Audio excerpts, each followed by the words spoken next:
Selamat pagi Bapak Ibu Saudara, selamat berjumpa kembali dalam sekolah minggu online pagi ini. Bagaimana kabarnya? Saya berharap Bapak Ibu Saudara dalam keadaan baik dan sehat. Kita memasuki pelajaran ketiga pada pagi ini, namun sebelumnya mari kita berdoa. Bapa di dalam surga, kami mengucap syukur pagi ini kami boleh bersama-sama untuk masuk ke dalam sekolah minggu online. Biarlah Tuhan memberkati kami untuk kami boleh memahami setiap firman Tuhan yang kami bahas pada pagi ini. Dan berkati kami, berkati hamba-Mu, supaya kami boleh menyampaikan semua pengajaran dengan baik dan benar. Terima kasih Tuhan Yesus, di dalam nama-Mu kami berdoa. Amin. Mari Bapak Ibu Saudara, kita akan memulai pelajaran pagi ini. Di dalam pelajaran ketiga ini diberi judul Tuhan memberiku keluarga. Diambil dari Kejadian 2 ayat 18 sampai 25. Seperti kita ketahui, keluarga merupakan elemen terkecil di dalam masyarakat. Keluarga ini merupakan hal yang sangat penting karena dikatakan bahwa keluarga yang benar akan menciptakan masyarakat yang benar. Jadi, begitu pentingnya dan begitu berdampaknya sebuah keluarga bagi masyarakat, bahkan bagi satu negara. Keluarga ini dibentuk berdasarkan inisiatif Allah. Jadi bukan inisiatif manusia. Karena pada mulanya Allah lah yang membentuk keluarga. Dasar yang menjadi dasar Allah menciptakan sebuah keluarga, yaitu bahwa Allah melihat tidak baik manusia seorang diri saja. Seperti dikatakan di dalam Kejadian 2 ayat 18. Tuhan Allah berfirman, "Tidak baik kalau manusia itu seorang diri saja. Aku akan menjadikan penolong baginya yang sepadan dengan dia." Inisiatif ini datang ketika manusia belum jatuh dalam dosa. Dan inisiatif ini datang dari Allah karena Allah melihat manusia tidak baik seorang diri saja. Sehingga apa yang dilakukan Allah? Lalu Tuhan Allah membentuk dari tanah segala binatang hutan dan segala burung di udara. Dibawanyalah semuanya kepada manusia itu untuk melihat bagaimana ia menamainya. Dan seperti nama yang diberikan manusia itu kepada tiap-tiap makhluk yang hidup, demikianlah nanti nama makhluk itu. Diambil dari Kejadian 2 ayat 19. Allah berusaha memberikan teman bagi manusia, yaitu dengan menciptakan binatang. Namun manusia tidak melihat penolong yang sepadan ketika manusia ini mendapat teman, yaitu ciptaan dari Tuhan, yaitu binatang. Manusia tidak melihat dan tidak menemukan penolong yang sepadan. Sehingga Tuhan berinisiatif untuk menciptakan seorang perempuan. Di dalam Kejadian 2 ayat 22 dikatakan, dan dari rusuk yang diambil Tuhan Allah dari manusia itu, dibangunnyalah seorang perempuan, lalu dibawanya kepada manusia itu. Jadi, Tuhan menciptakan seorang perempuan. Di sini dikatakan seorang perempuan, Bapak Ibu Saudara, berarti hanya satu.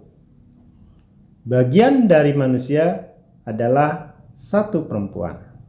Sehingga dalam ajaran kita dikatakan bahwa istri harus satu, karena Tuhan menciptakan perempuan itu hanya satu.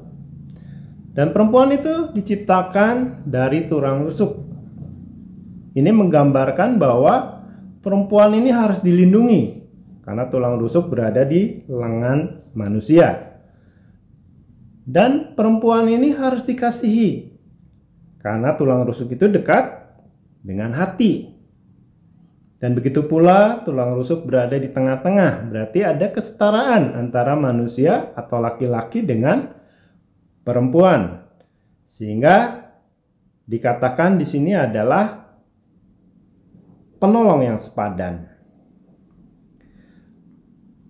Keluarga diawali dengan perkawinan yang terhormat. Mengapa dikatakan terhormat?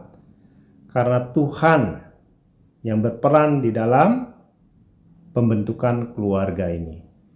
Sehingga perkawinan ini tidak bisa dikatakan perkawinan yang asal-asalan atau perkawinan yang hanya sekedar kita mempunyai teman hidup, ya sudahlah kita menciptakan keluarga seadanya lah, nggak mempersiapkan diri dan sebagainya, bahkan tidak melibatkan Tuhan di dalamnya.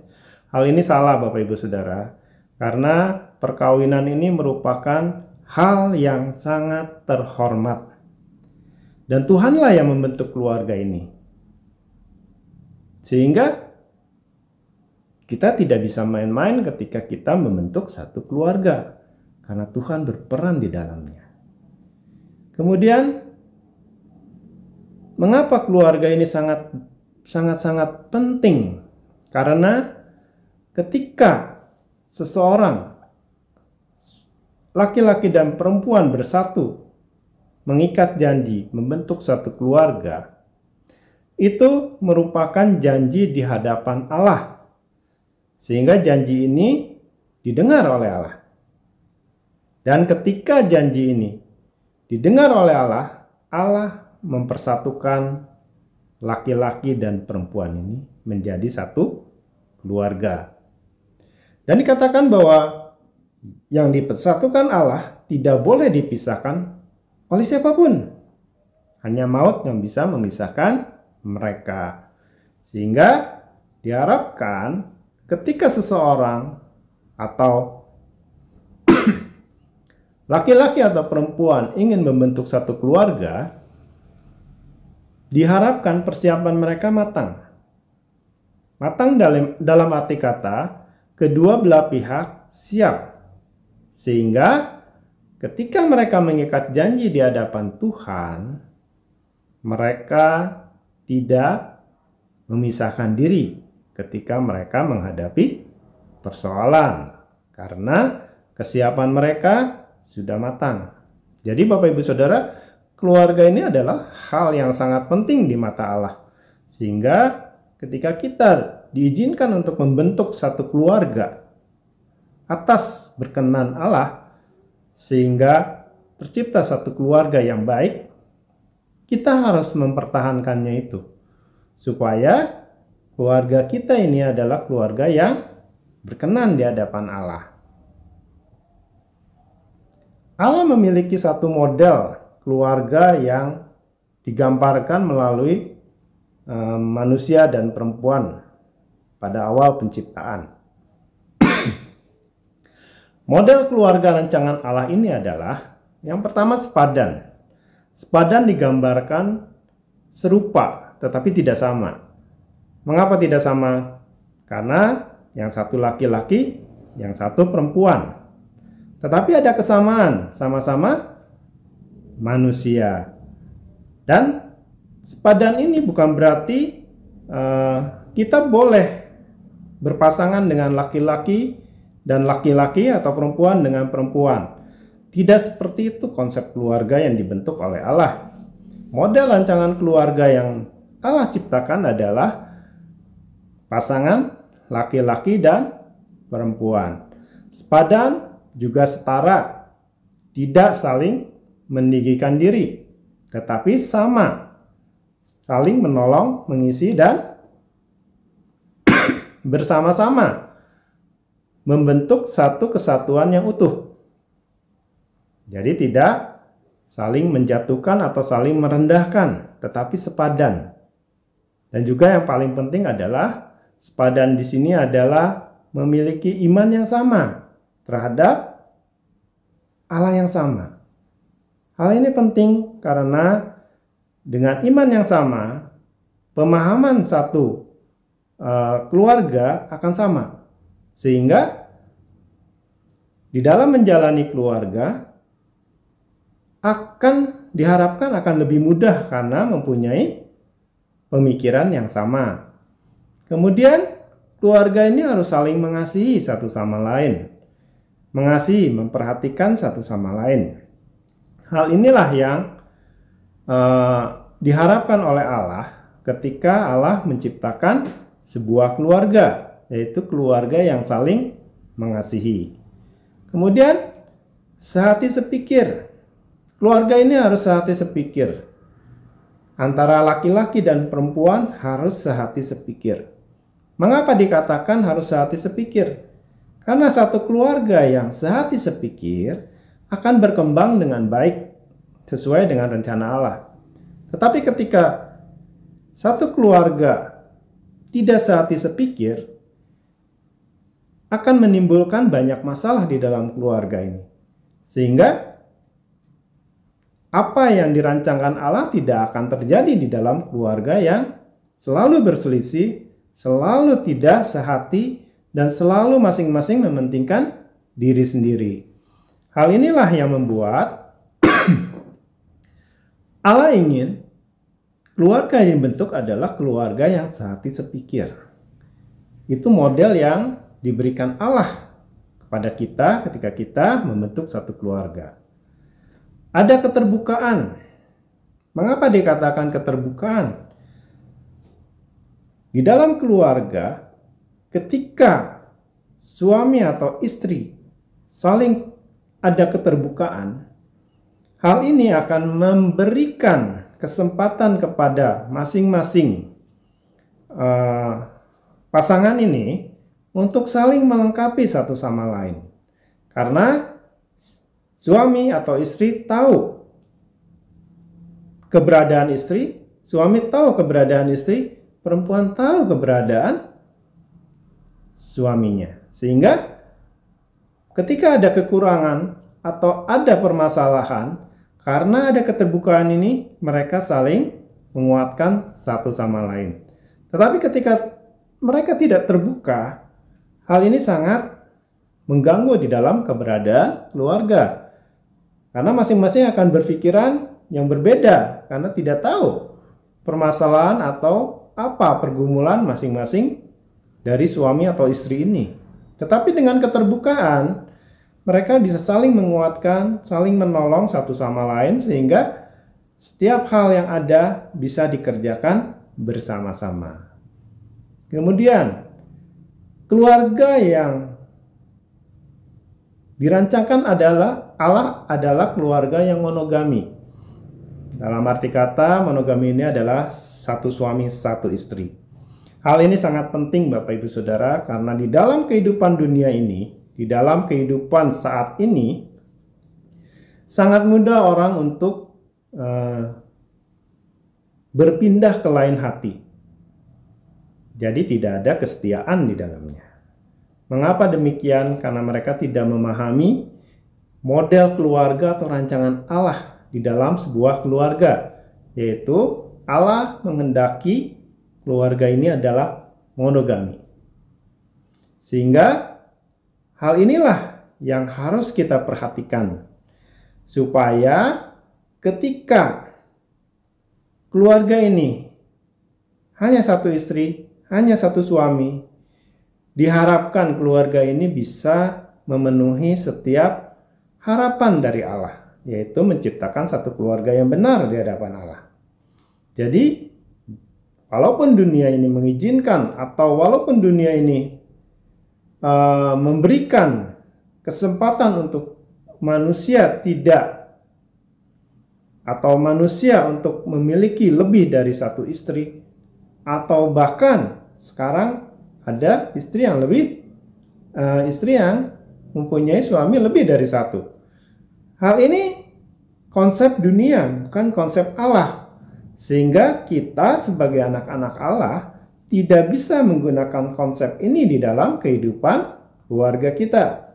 Oleh sebab itu, marilah kita melihat bahwa Allah merancangkan keluarga merupakan keluarga yang monogami.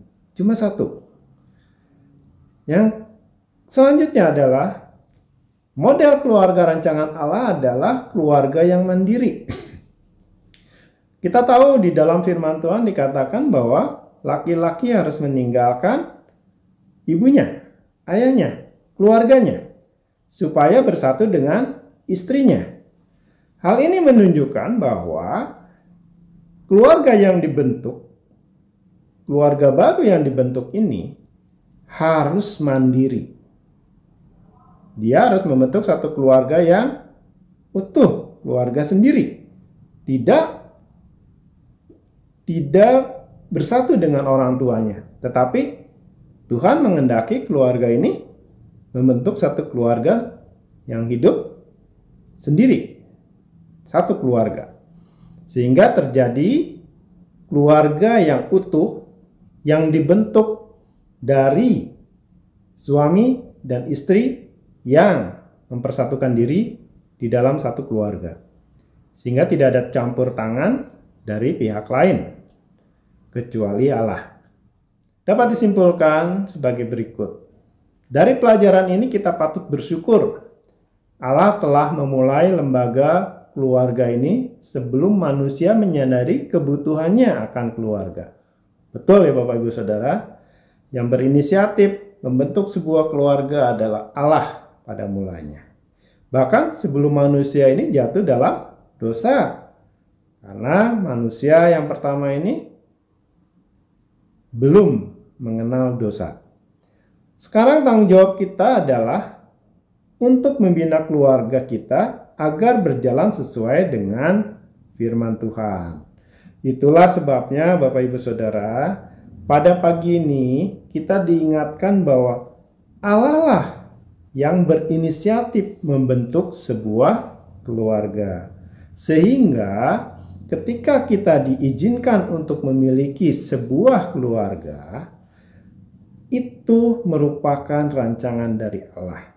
Oleh sebab itu, kita harus bertanggung jawab terhadap keluarga yang sudah terbentuk, yang kita jalani saat ini. Karena itu berasal dari Allah. Tidak lagi kita hidup di dalam keinginan diri sendiri atau keinginan masing-masing, tetapi kita harus berfokuskan sama-sama kepada keinginan Allah. Seperti apa keluarga yang diinginkan Allah. Oleh sebab itu, marilah kita mengucap syukur untuk setiap keluarga yang sudah dibentuk oleh Allah. Jangan sia-siakan, karena keluarga yang sudah dibentuk saat ini adalah keluarga yang diberikan oleh Allah. Peliharalah supaya keluarga ini terus berjalan dengan baik. Peliharalah supaya keluarga ini berjalan sesuai dengan harapan Allah, sehingga keluarga ini menjadi keluarga yang diberkati oleh Allah, dan keluarga ini menjadi keluarga yang baik, yang benar di hadapan Allah, sehingga masyarakat yang ada adalah masyarakat yang benar dan baik, serta masyarakat yang bisa saling memberkati satu sama lain. Oleh sebab itu, marilah Bapak Ibu Saudara, ketika kita memiliki keluarga, peliharakan keluarga ini supaya menjadi benar dan tetap benar di hadapan Allah. Mengucap syukur untuk semuanya ini. Kiranya pelajaran hari ini membuka wawasan kita ketika kita memiliki permasalahan atau pergumulan dalam keluarga. Mari selesaikan bersama-sama di dalam keluarga ini. Berikan semua hal, beban, atau pikiran, atau pergumulan yang ada kepada Allah bersama-sama, dan tidak saling menyalahkan satu sama lain, tetapi saling sehati sepikir untuk bersama-sama menyelesaikan setiap permasalahan di dalam keluarga agar tercipta keluarga yang tetap utuh. Jadi Bapak Ibu Saudara, karena pagi ini kita diajarkan bahwa keluarga itu sangat penting di mata Allah, maka di dalam kehidupan keluarga kita harus tetap mencerminkan karakter Allah dan juga mencerminkan hal-hal yang baik yang berasal daripada Allah. Mari Bapak Ibu Saudara, kita akan memasuki ke kelas masing-masing untuk memperdalam pembahasan pada pagi ini. Ada satu ayat yang saya akan bacakan, diambil dari Mazmur 127 ayat 1. Jikalau bukan Tuhan yang membangun rumah, sia-sialah usaha orang yang membangunnya. Mari kita berdoa. Bapa di dalam surga, terima kasih pagi ini kami boleh mendengar firman Tuhan tentang keluarga yang Tuhan bentuk di dalam kehidupan kami. Biarlah Tuhan memberkati setiap keluarga yang ada dalam gereja kami, supaya menjadi keluarga yang sesuai dengan harapan Tuhan, sehingga keluarga ini boleh menjadi berkat bagi banyak orang, dan nama Tuhan boleh dipermuliakan. Terima kasih Tuhan Yesus untuk semua kebaikan Tuhan. Di dalam nama Yesus Kristus kami berdoa. Amin. Selamat pagi Bapak Ibu Saudara, Tuhan Yesus memberkati.